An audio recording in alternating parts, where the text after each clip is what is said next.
ده يوم في حياة بس ده مش يوم، ده يومين. فلوج يوم الجمعة 10/10 والسبت 11/10. قبل ما نتخانق على ال3 أيام اللي غبتهم دول، عايزة أقول لكم إن ده من أحلى الفلوجات اللي هتشوفوها لأنه طويل جدا. أول حاجة، أول ما صحيت كان في مواعين كتير قوي في الحوض، فما كنتش عارفة أتحرك خالص، فحطيتهم في غسالة الأطباق. بعد كده حسيت إن المطبخ محتاج يتكنس، كنسته، وكمان روقت الصالة وكنستها، وهنا كانت صلاة الجمعة شغالة. مسحت بقى التراب وظبطت الدنيا، وقلت نبدأ اليوم كده بداية نظيفة قبل الفطار. علبة المناديل كانت خلصت، حطيت علبة مكانها وظبطت بقى الدنيا، ودخلت على الكنبه كده نفضتها كويس، وظبطت المفرش بتاع الكنبه ورصيت الكوشنز. وطبعا يوم الجمعه يلا بينا بقى نولع البخور. طبعا اللي في حالتي بالجيوب الانفيه دي ما ينفعش يولع بخور خالص، بس انا ما اقدرش اعدي يوم جمعه من غير بخور حتى لو هيحصل لي الناس اللي فاكرين ان انا خلاص خلصت الفات بوم، لا طبعا ما اقدرش اسيبه، لان ده اكبر سبب ان انا مستمره في الدايت صراحه. وعلى فكره العرض اللي دايما بقول لكم عليه، علبتين عليهم سكر دايت هديه وشحن فري، لسه موجود، ممكن يتشال في اي لحظه، فالحقوا. اخدته بعدها بحبه ابتديت ان انا اجهز الفطار. اول حاجه غسلت الجرجير،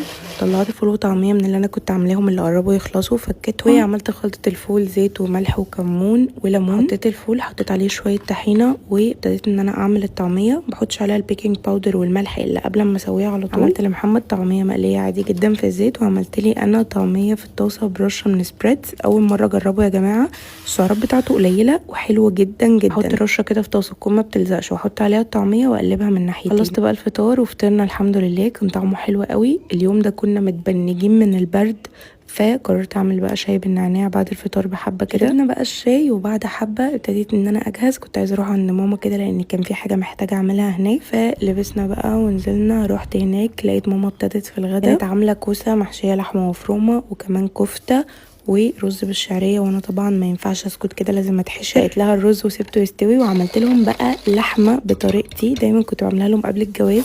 حته سمنه عليها بصله وفصين توم مفرومين، رشه سكر، وناخد اللحمه اللي مسلوقه سلقه كامله او نص سلقه مش فارقه يعني خالص، نحط عليها عصير طماطم او طماطم فروزن عادي وشويه شوربه، ونسيبها بقى تتسبك. عملت لهم خيار مخلل سريع، ميه وليمون وخل وملح وفص توم، وفي الميكرويف نسيبه 5 دقايق بيطلع بالشكل ده. اللحمه بقى كانت الطماطم مش حمراء قوي، فحطيت لها معلقه صلصه وسبتها تكمل تسبيك.